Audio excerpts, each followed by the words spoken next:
কোনো সংস্কার কিন্তু আমার হয় নাই।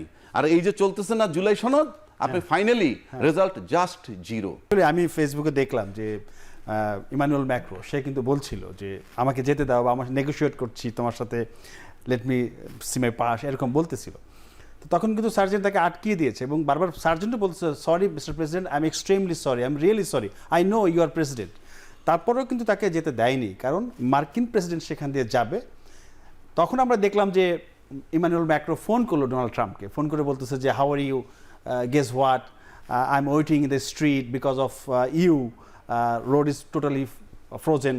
তো এরপর তাদের কথোপকথন যা হয়েছে সেটা আমরা হয়তো শুনি নাই, কিন্তু এই যে রাজনৈতিক শিষ্টাচার, যেটা সবাই বললো যে রাগ অনুরাগের ঊর্ধ্বে ওঠে, এই শিষ্টাচার থেকে আমরা কত দূরে আছি? তো আইনের প্রতি শ্রদ্ধাশীল, আইন মেনেছে বা আইনের শাসন আছে, তার একটা এক্সাম্পল। পাশাপাশি এটাও তো দেখতে হবে, সে তো আমেরিকার রাষ্ট্রপতির কোনো দাওয়াতে উনি আসেননি, উনি আসছেন জাতিসংঘের দাওয়াতে, এবং সেই অফিসটা নিউ ইয়র্ক বিধায় সবাই নিউ ইয়র্কে গেছে।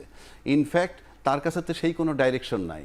আর যদি সে রাষ্ট্রপতির আমন্ত্রণে ওখানে আসতো বা আমেরিকার সরকারের আমন্ত্রণ, তাহলে সেটা অন্যভাবে হতো। সুতরাং এখানে সে যে আইনের শাসনটা দেখাইছে, এবং আমি তার সাথে একমত, এবং তার কাছে লেস ইম্পর্টেন্ট, সে যেহেতু সে জাতিসংঘের দাওয়াতে আসছে। আর যেটা ভাই বললো, আমি তো একমত, আমার দেশে তো সেই জিনিসটা নাই। কেন নাই? ইভেন আমি আমার মনে পড়ে ইন্ডিয়া একটা জায়গায় দেখছিলাম আমি, বুঝছেন, ওই যে সাদা গাড়ি থাকে অফিসিয়ালদের, ওই যে সিটের না, মানে ভিতরে সিটের উপরে সাদা কাপড় দিয়ে কভার থাকে, তো সরকারি গাড়ি, সরকারি গাড়ি, মানে সরকারি আমলা আছে সেই গাড়িটায়। আমাদের দেশে এরকম আমি দেখেছি। হ্যাঁ, জি। সার্জেন্ট ধরছে ড্রাইভারকে, গাড়ি থামাইয়া, ড্রাইভার, আমি পাশে প্রত্যক্ষ করলাম, লাকিলি দাঁড়ায় ধরলো এবং বললো লাইসেন্স কোথায়? লাইসেন্স সে ভুলে বাসায় রেখে আসছে। পিছনে বোধহয় সম্ভবত এডিশনাল সেক্রেটারি লেভেলের একজন লোক, উনি কোনো কথা বলেননি। ট্রাফিক সিগন্যাল আছে একটু জ্যাম সাইডে, কিছুক্ষণ পর ট্রাফিক তাকে ছেড়ে দিল, সার্জেন্ট একটা অনার দেখায়, কিন্তু দুইটা কথা বলে গেল। পরে দেখলাম সেক্রেটারি তাকে চার্জ করতেছে, মানে তুমি কাগজ নিয়ে, সে একটা কথা বলে নেই সার্জেন্টের সাথে। আর আমাদের দেশে কি হয়, ট্রাফিক জ্যাম মানে উল্টা পথ দিয়ে এমপি সাহেব যাচ্ছেন, ভিআইপিরা উল্টা পথে যাচ্ছে, আমরা দেখেছি। জি, তাহলে তার মানে কিছুদিন আগেও গিয়েছে। তার মানে এটা আমাদের ট্রেডিশনাল, আমাদের অভ্যাস, আমরা আইন মানতে না পারাটারে বীরত্ব মনে করি। আবার যদি সরকারিভাবে আসেন, আপনি যদি দেখেন আজকে বিএনপি সবচেয়ে বড় দল, তারা আজকে নির্বাচন করলে ক্ষমতায় যাবে। বেগম জিয়া, ওনার 2 কোটি বা 3 কোটি টাকার একটা ঘটনা আছে, জিয়া অরফানেজ ট্রাস্ট বা কিসের, সেটা এক ব্যাংকের থেকে আরেক ব্যাংকে রাখছে, সেজন্য তাকে 7 বছর জেল খাটতে হয়েছে। আর হাজার হাজার কোটি তসরুপ করার পর তাদেরকে পত্রিকায় শিরোনাম দেয়, জনতা ব্যাংকের চেয়ারম্যান ধরার পর শিরোনামটা আসে কি, ঢাকা বিশ্ববিদ্যালয়ের অর্থনীতি বিভাগের প্রফেসরকে গ্রেপ্তার করা হয়েছে। তাকে যে ধরছে ওই টাকা আত্মসাতের জন্য, সেটা না, অথচ খালেদা জিয়া কিন্তু 7 বছর জেল খাটছে। তার মানে বাংলাদেশের আইন চোখে দেখে, কিভাবে চোখে দেখে, পিছন থেকে যখন সরকার পরিচালনা করে। সুতরাং বাংলাদেশের আইন, বাংলাদেশের কালচার আপনি অন্য জায়গার সাথে মিলাতে পারবেন না।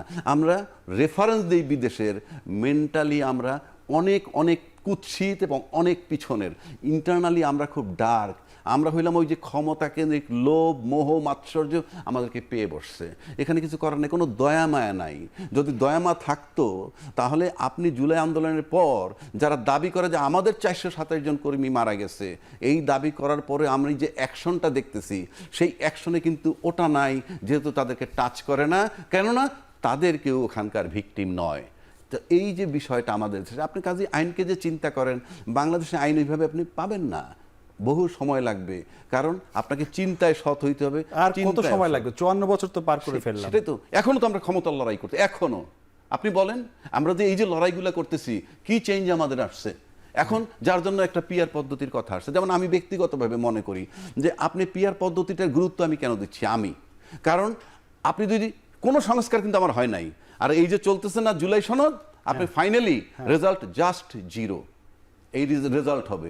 আর উচ্চ কক্ষ নিম্ন কক্ষ যে আলাপ হইতেছে শুভঙ্করের ফাঁকি, কারণ আপনি কি মনে করেন এত সংস্কার না নিয়ে অল্প কিছু নিয়ে কাজ শুরু করলে কি? নো, একটা সংস্কার করলেই হয়ে যায়। সেখানে হলো যে আপনি যদি সংসদীয় সংস্কার, যেটা সংসদীয় সংস্কারের একটাই রাস্তা এখন পিআর পদ্ধতি, অ্যাবসলিউট মেজরিটি পাবে না, এবং সব ওই যে কয় না যে সরকার নড়ে বড়ে হবে। সরকার নড়ে বড়ে হবে কেন? আপনি যদি সৎ হন, আপনি যদি ট্রান্সপারেন্ট হন, আপনার ভয় কিসের? আর আপনি 3টা সিট পেয়ে যদি কেউ আপনার চাপ দেয় কোনো কাজ করতে বাধ্য করার জন্য, সেটাও জাতি দেখবে, জনগণ দেখবে। বলা হচ্ছে সকালে এক সরকার, বিকেলে আরেক সরকার, এরকম হ্যাঁ হচ্ছে তো, সমস্যা কোথায়? সেটা কি জটিল হবে না? কেন সকালে জটিল এক হবে? সরকার তৈরি আবার তো হবে, বিকেলে নির্বাচন আরেক লাগবে সরকার। না, সেটার জন্য একটা নির্বাচন তো লাগবে না। ওকে, আমি পারলাম না, তো তোমরা করো।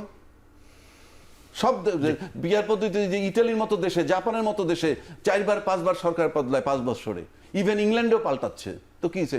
নির্বাচনের পদ্ধতি এক জিনিস, আর দুর্নীতির দায় সরকার তাড়াই দেওয়ার এক জিনিস। আমরা দুইটাকে মিলাইয়ে ফেলি।